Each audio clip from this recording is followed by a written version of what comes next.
ASM info viewers அனைவருக்கும் வணக்கம். தொடர்ந்து நமது ஏஎஸ்எம் இன்ஃபோ சேனலில் இடம்பெறும் மருத்துவ பதிவுகளுக்கு நீங்கள் அளித்து வரும் ஆதரவிற்கு மனமார்ந்த நன்றி. ஸோ இந்த பதிவில் நம்ம எதை பற்றி பார்க்க போகிறோம் அப்படின்னு பார்த்தீங்கன்னா, மழைக்காலம் குளிர்காலம் தொடங்கிருச்சு. ஸோ இந்த நேரத்தில் சைனஸ் தொந்தரவு இருப்பவர்களுக்கு ரொம்ப அது கஷ்டமான விஷயமா இருக்கும். என்ன மருத்துவ முறைகள் எடுத்தாலும் என்ன அப்படின்னு பார்த்தீங்கன்னா, ஏதோ ஒரு ரெக்கரண்ட்டாக அவங்களுக்கு தொந்தரவுகள் இருந்து கொண்டே இருக்கிற மாதிரி இருக்கும். ஸோ அதற்கு நம்ம அந்த சைனஸ் தொந்தரவுகள் இருந்து நம்மை பாதுகாத்து கொள்ள என்ன வழிமுறைகள், எப்படி நம்மளை தற்காத்து கொள்ளலாம் அப்படிங்கிறது தான் இந்த பதிவில் பார்க்க போகிறோம். ஸோ முக்கியமாக என்ன அப்படின்னா, இப்போ ஒருத்தருக்கு சைனசைட்டிஸ் இன்ஃபெக்ஷன் இருக்குது அப்படின்னு வச்சுக்கோங்களேன்.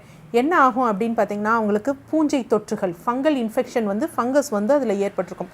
அதே மாதிரி பயோஃபில்ம் அப்படின்னு சொல்லுவாங்க, கோட்டட் அப்படின்னு சின்ன ஒரு நம்ம யூஸ்வலாக மூக்கில் அந்த வறண்டு போன சளிகள் இருக்குது பார்த்திங்களா, அந்த மாதிரி விஷயம்லாம் இருக்கும். இது என்ன பண்ணுன்னா, தொடர்ந்து அந்த ஃபங்கஸ் இன்ஃபெக்ஷனை அதிகரித்து கொண்டே இருக்கும். குறிப்பாக மழைக்காலங்களிலும் நம்ம வீட்டில் செவறுகளிலேயே அதிகமாக பூஞ்சான் தொற்று ஏற்படும். ஸோ அதை சுவாசிக்க ஆரம்பிப்போம். சுவாசிப்பதால் நமக்கு இன்னும் தொந்தரவுகள் அதிகமாக தான் ஏற்படும். குளிர்காலத்தில் காற்றில் ஈரப்பதம் அதிகமாக இருக்கிறப்பையும் இந்த தொந்தரவுகள் அதிகமாக இருக்கும்.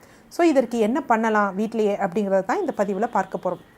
முதல் விஷயம், இதற்கு ஒரு சின்ன வர்ம சிகிச்சை சொல்ல போகிறேன். வெறும் 2 நிமிடங்களில் உங்களுக்கு எவ்வளவு தும்மல் இருந்தாலும் சரி, இல்லை மூக்கடைப்பு இருந்தாலும் சரி, 2 நிமிடங்களில் உங்களுக்கு ரிலீவ் ஆகிறதுக்குரிய வர்ம சிகிச்சை இது.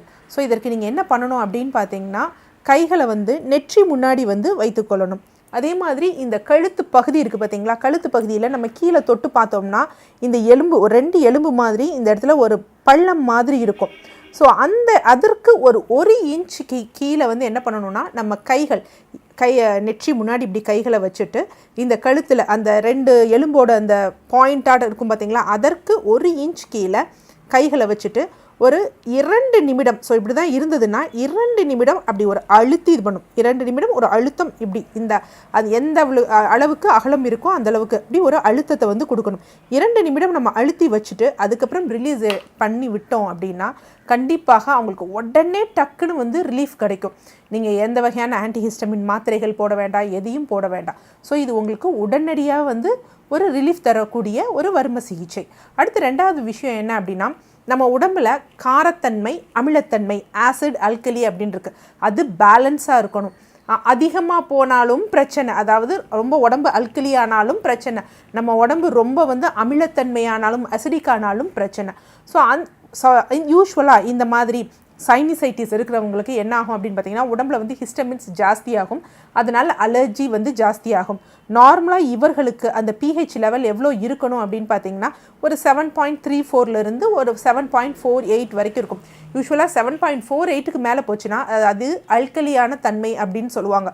அது ஈஸியாக நமக்கு எந்த இன்ஃபெக்ஷனையும் ஏற்படுத்தும். அப்போ என்னென்னா, அப்போ அந்த கூட போகக்கூடிய அந்த நேரங்களில் நம்ம அசிடிக் தன்மைக்கு கொண்டு வருவதற்கு ஒரு சின்ன ஒரு விஷயம் என்ன அப்படின்னா, யூஸ்வலாக எல்லா இடத்துலையும் சூப்பர் மார்க்கெட்லாம் கிடைக்கக்கூடியது ஆப்பிள் சிடர் வினிகர் அப்படிங்கிற ஒரு விஷயம். ஸோ இந்த ஆப்பிள் சிடர் வினிகரை எவ்வளோ எடுத்துக்கணும் அப்படின்னா, ஒரு 4.5 ml, ஒரு 4.5 ml எடுத்துக்கணும். அதில் ஒரே ஒரு ml எலுமிச்சை சாறு எடுத்து கலந்துட்டு ஒரு கிளாஸ் வெந்நீரில் கலந்து ஒரு நாளைக்கு காலையில் ஒரு முறை, அது மாதிரி மாலையில் ஒரு முறை வெறும் வயிற்றில் தொடர்ந்து குடிச்சிட்டே வந்தோம் அப்படின்னா நம்ம உடம்பு அந்த ஆல்கலி, யூஸ்வலாக இது யாருக்காக, நான் எல்லாருக்காகவும் சொல்ல, இது தற்காப்பு முறை கிடையாது.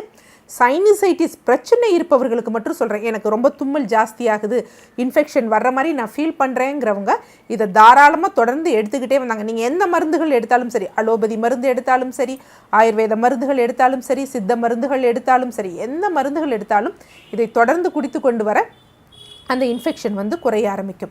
இந்த நேரத்தில் இவர்களுக்கு முக்கியமான சத்து என்ன அப்படின்னு பார்த்தீங்கன்னா, விட்டமின் ஏ சத்து.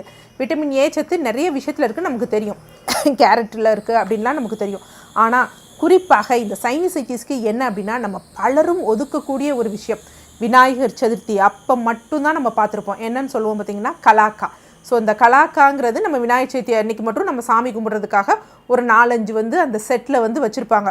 பல பேர் நம்ம அதையும் சாப்பிடவே மாட்டோம். இதற்கு என்ன ஒரு அற்புதமான ஒரு தன்மை இருக்குது அப்படின்னு பார்த்தீங்கன்னா, இந்த கலாக்கா நம்ம நம்ம நாசி துவாரங்கள், அதாவது நம்ம மூக்கிலிருந்து நுரையீரல் வரைக்கும் நிறைய வந்து சளிச்சவுகள் வந்து இருக்கும். இந்த சளிச்சவுகள் வந்து இன்ஃப்ளமேஷன் தாபிதம் அடைஞ்சு தான் சளி வந்து வெளியே வரும். ஸோ அந்த இன்ஃப்ளமேஷனை தடுக்கும் தன்மை இந்த கலாக்காய்க்கு இருக்குது. ஸோ எத்தனை கலாக்காய் சாப்பிட்லாம் அப்படின்னு பார்த்தீங்கன்னா ஒரு 3 இல்லது 4 கலாக்காயை நார்மலாகவே சாப்பிட்லாம். இல்லை லைட்டாக கொஞ்சம் உப்பு தொட்டு கூட வந்து சாப்பிட்டுக்கலாம். ரொம்ப உப்பு கிடையாது, கொஞ்சமாக அந்த சுவை இதுக்காக கொஞ்சம் கல்லுப்பு தொட்டு சாப்பிட்லாம். ஸோ இந்த 3 விஷயத்தையும் சைனசைட்டிஸ் இன்ஃபெக்ஷன் இருப்பவர்கள் ஃபாலோ பண்ணாங்க அப்படின்னா இந்த மழைக்காலத்தையும் குளிர்காலத்திலும் வென்று விடலாம். இதை தவிர வந்து பார்த்திங்கன்னா நம்ம இதில் புகை முறையெல்லாம் சொல்லியிருக்கோம், முன்னாடியே பதிவுகள் இருக்குது, அதையும் நீங்கள் போய் பார்த்து நீங்கள் வீட்டில் ஃபாலோ பண்ணலாம். ஆனால் இந்த முத்தாய்ப்பாக இந்த 3ஐயும் ஃபாலோ பண்ணால் சைனசைட்டிஸ் இன்ஃபெக்ஷன்லேருந்து நீங்கள் தற்காத்து கொள்ளலாம். எந்த பக்க விளைவுகளும் கிடையாது. நன்றி.